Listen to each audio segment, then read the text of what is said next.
Sweetie બેટા, એ sweetie,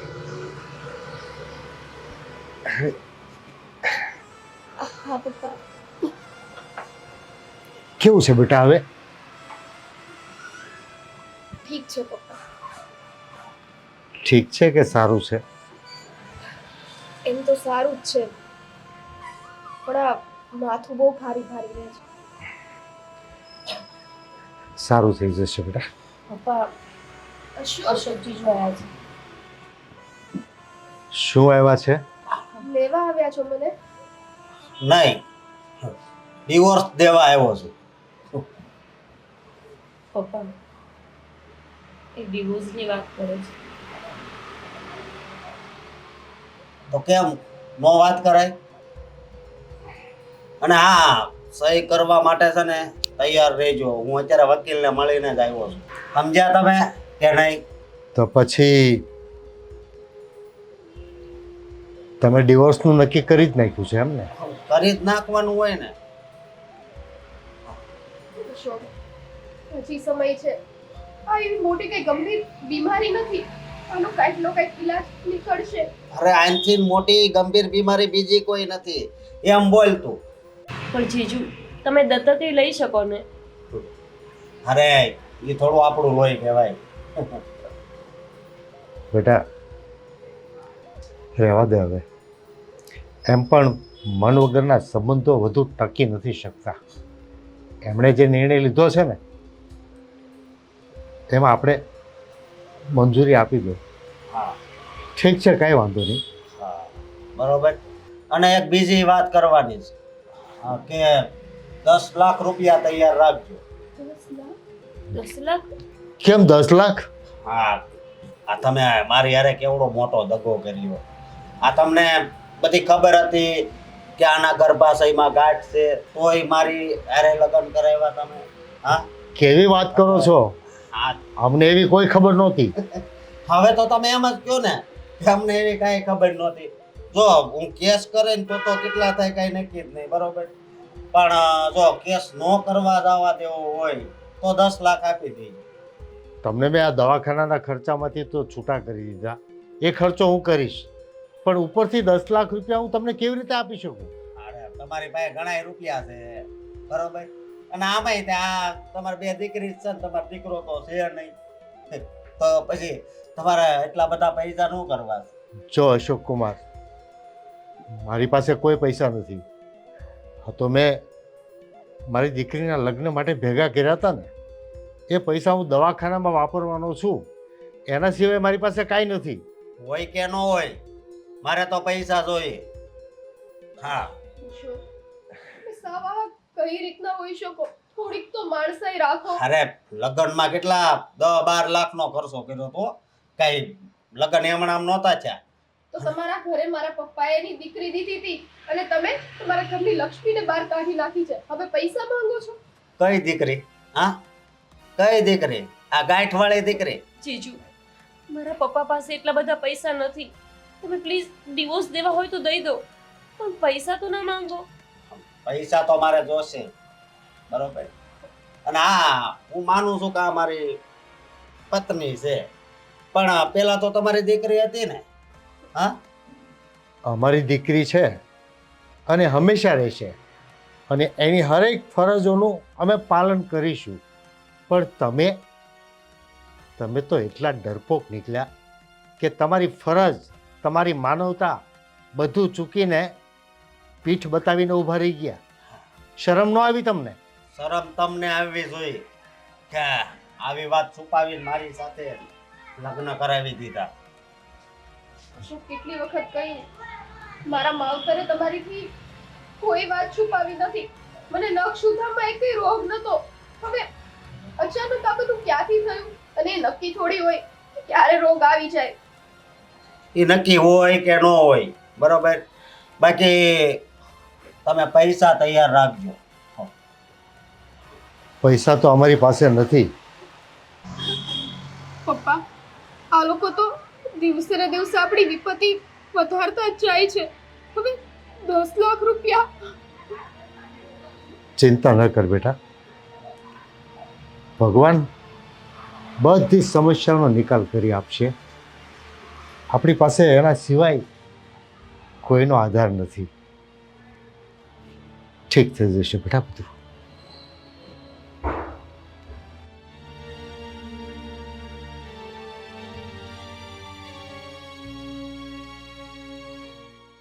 બેન, હવે શું કરીશું આપણે? અરે, તારા ઓપરેશનનું ટેન્શન હતું. ચાલ ને, ઓપરેશનના પૈસા તો એમણે જે ભેગા કર્યા છે ને મારા લગ્ન માટે, એમાંથી એ કરાવી દેશે. પણ આ જીજુ તો હવે 10 લાખ રૂપિયાની માંગ કરે છે. અને જો આપણે એ પૈસા નહીં આપીએ તો કોર્ટમાં કેસ કરવાનું કહે છે. જો કેસ કરશે તો એ ખર્ચો થશે. એના કરતાં તો એ સારું કે એમને આપી દઈએ. પણ કેવી રીતે આપે? ક્યાંથી લાવે પપ્પા આટલા પૈસા? જો બેન, એ પૈસા પપ્પાએ તારા લગ્ન માટે ભેગા કર્યા છે, અને ક્યાં સુધી તમે લોકો મારી પાછળ આટલો ખર્ચો કરશો? એની કરતાં તો આ ભગવાન મને બોલાવી લે ને તો સારું છે. બેન, આ તું શું બોલે છે? માણસની કિંમત હોય, પૈસાની નહીં. પૈસા તો રડીશું ને તોય કમાઈ લેશું, પણ અમને બીજી બેન નહીં મળે, પપ્પાને દીકરી નહીં મળે. તું એ ઓપરેશનની ચિંતા નહીં કર. ચિંતા તો ખાલી આ જીજુએ જે માંગ કરીને એની છે. કેવી રીતે હવે એમની માંગ પૂરી કરશે પપ્પા? પપ્પા ક્યાં ગયા? હું આવું, હું તારી સાથે પછી વાત કરું. હા પપ્પા. મારી રીતે મારા પરિવારના બધા સભ્યો દુખી છે. ઉપર 10 લાખની વ્યવસ્થા ક્યાંથી કરશે? અને આ લોકોએ તો સાવ માણસાઈ છોડી જ દીધી છે. મારી સાસુ પણ સ્ત્રી થઈને નથી સમજતા કે કોકના બાપે એની દીકરીને કેટલું જતન કરીને મોટી કરી હોય અને પારકે ઘરે મોકલી હોય તો એની ઉપર આવા અત્યાચાર ના કરાય.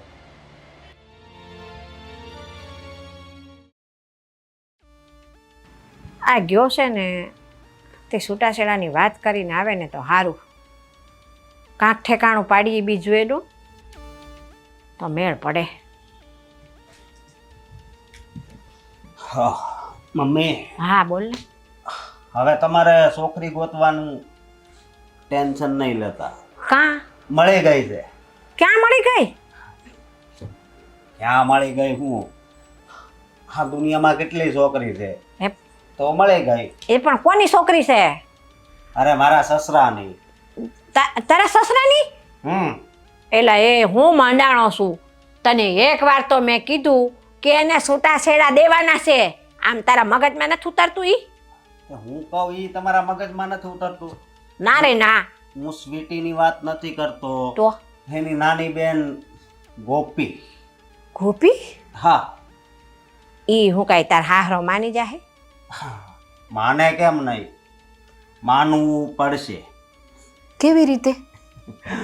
અરે મમ્મી, હું અત્યારે એવું કરીને આવ્યો છું ને, એટલે એના પપ્પા છે ને ફૂલ ઉપાધિમાં કરી ગયા છે. એવું તે હું કરીને આવ્યો તું?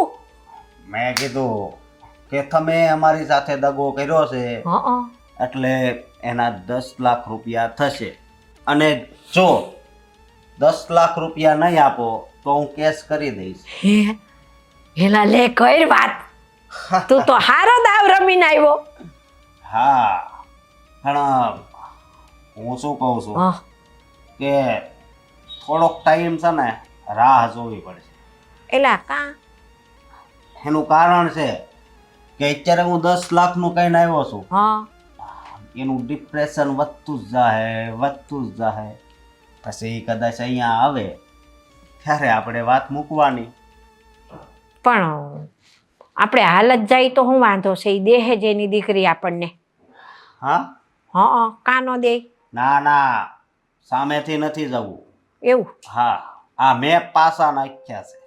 હા હો. એટલે તમે થોડીક ધીરજ રાખો, સમજ્યા તમે? હા, બાકી છે ને મને ગોપી બહુ એટલે બહુ જ ગમે છે. એલા એ હા, આ ઓલી સ્વીટી છે ને એની કરતાં તો ગોપી કાંઈ દેખાવડી છે. આમ તને કહું, આ પેલા છે ને મને ગોપી જ ગમી ગઈ હતી, પણ મજબૂરી હતી. આ મોટી છોકરીનું ન થાય ન્યા લગન કોઈ બાપ નાની છોકરીની હગાઈ ન કરે. પણ હવે કરવી પડશે એને. એ પણ અશોક સાંભળ, એ હા પાડી દે ને અને તારું ને ગોપીનું ગોઠવાઈ જાય ને હા તો તાર શું કરવાનું ખબર છે? હાલો બહાર ફરવા જાય, એ બાને ફરવા લઈ જવાની. પહેલા ચેકઅપ ફંધુય કરાવી લેવું છે આપણે આ વખતે, તો અંધારામાં નથી રહેવું. હવે ઈ તો રેડી જ છે, તમે એની હું કામ ઉપાધિ કરો છો? તને કેવી રીતે ખબર પડી ઈ રેડી છે? કઈ બે બેનું થોડું એવું હોય, કેવી વાત કરો છો તમે? એલા એ આ દૂધનો દાજેલો છાશ હોતને ફૂંકીને પીવે હો, એ એટલે ધ્યાન રાખવું પડે. હા હા મમ્મી. હા અને હવે હું કહું છું, હા અત્યારે મારી માટે કાંઈક સારું જમવાનું બનાવો જાવ. એલા એ બનાવું, તું તો કેવો દાવ રમીને આવ્યો પછી મને ખુશી જ ખુશી હોય. હાલ જાવ છું. હા જાવ.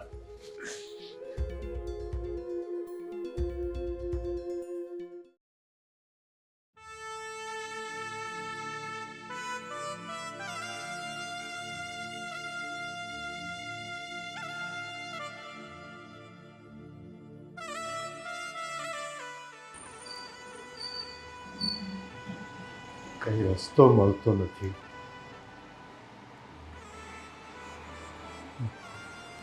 મારી દીકરીઓની ખુશી માટે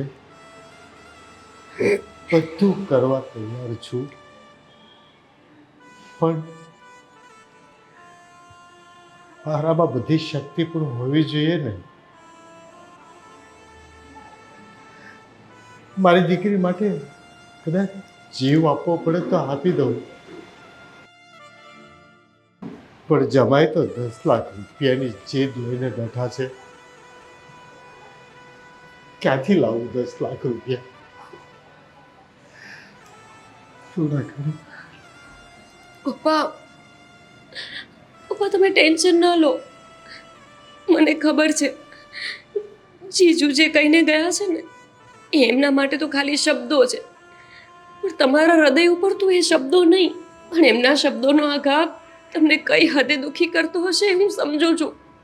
પણ ભગવાન છે ને પપ્પા, ભગવાન બધાનો છે, એ કંઈક ને કંઈક રસ્તો તો આપણને બતાવશે જ. બેટા, એના શબ્દોના તીર તો હું ઝીલી લઈશ. મારા મનની વેદના એને પણ હું સહન કરી લઈશ, પણ મને આજે મારો ડર એક સતાવે છે બેટા. દીકરીના પ્રેમની કસોટીમાં બાપ હારી તો નહીં જાય ને બેટા, નાપાસ તો નહીં થાય ને. પપ્પા તમે આવી નાહકની ઉપાધિ ન કરો. મમ્મી મૂકીને ગયા ને ત્યારથી અત્યાર સુધી તમે બધી જવાબદારીઓ પાર પાડી છે.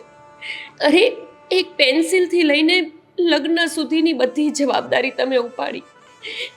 જ્યારે હું ને બેન નિશાળે ભણવા જતા, અરે અમારા મિત્રોએ જેવું લીધું હોય ને એવું ને એવું જ અમારે લેવું હોય. ત્યારે તો અમને એવી અક્કલ નહોતી કે આ વસ્તુ મોંઘી કહેવાય, આની જીદ પપ્પા સામે ન કરાય. પણ તમે ક્યારે અમને એક વારે ખીજાયા નથી. તમારા બસમાં હોય કે ન હોય તમે બધું અમને અપાવ્યું છે. પણ અમે કેવી કમનસીબ બહેનો છીએ કે જે પોતાના પપ્પા ઉપર દિવસે ને દિવસે બોજ ઓછો કરવાના બદલે બોજ વધારતા જઈએ છીએ. નહીં નહીં બેટા, એમાં તમારો બંને દીકરીઓનો કંઈ જ વાંક નથી. હા તો મારા આગળના કોઈ કર્મો હશે ને એની સજા ભોગવું છું બેટા. ના પપ્પા, તમે ક્યારેય કોઈનું ખરાબ કર્યું નથી, કરવું તો દૂર ખરાબ વિચાર્યું પણ નથી. તમારા કર્મો ખરાબ કઈ રીતે હોઈ શકે પપ્પા? પણ મને એ નથી સમજાતું કે તમે હવે આ 10 લાખ રૂપિયા કઈ રીતે લાવશો? બેટા, લાવવા તો પડશે જ ને, કેમ કે આપણે હોસ્પિટલના ચક્કરમાં તો પડી ગયા છીએ, હવે પોલીસના ચક્કરમાં નથી પડવું બેટા. કહે છે ને લોકો કે જે હોસ્પિટલના અને કોર્ટના પગથિયા એકવાર ચડી જાય ને એ બરબાદ થઈને જ નીચે ઉતરે છે. એટલે મારે ગમે તે કરવું પડે, પણ આ કોર્ટના પગથિયાથી તો મારે દૂર જ રહેવું છે બેટા. હું ગમે તે કરીશ, મારી દીકરી પ્રત્યેની ફરજમાં હું કાચો નહીં પડું. એક તો બેટા બેનની સારવાર, બીજી બાજુ જમાઈની જીદ, પણ મને ભગવાન ઉપર ભરોસો છે બેટા. ભગવાન જરૂર કંઈક રસ્તો બતાવશે. હા પપ્પા, મને વિશ્વાસ છે તમારા સારા કર્મો જેવા છે કે એનો કંઈક તો રસ્તો મળી જશે. ભગવાનને આપણી સામે જોવું જ પડશે. હવે ચિંતા ન કરો, આપણે છે ને કાલે જીજુને તો નહીં પણ જીજુના મમ્મીને સમજાવવા જશું. શું ખબર કે એમના હૈયે રામ વસે. જો એ આપણી વાતને સમજી ગયા અને આ 10 લાખ લેવાની ના પાડી દીધી ને તો આપણી તો કિસ્મત જ ખુલી ગઈ સમજો. તો પછી ખાલી એક જ ટેન્શન રહેશે ને, બેનનો હોસ્પિટલનો ખર્ચો ઉપાડવાનું, અને એટલા પૈસા તો તમારી પાસે છે જ. પણ બેટા તને લાગે છે કે આ જમાઈની માં આપણી વાત માને? ના પપ્પા, મને જીજુ ઉપર ને એમની મમ્મી ઉપર તો રત્તીભારે ભરોસો નથી, પણ મને ભગવાન ઉપર પૂરો ભરોસો છે. એ કંઈક તો રસ્તો બતાવશે જ. ચલો ચલો જમી લઈએ.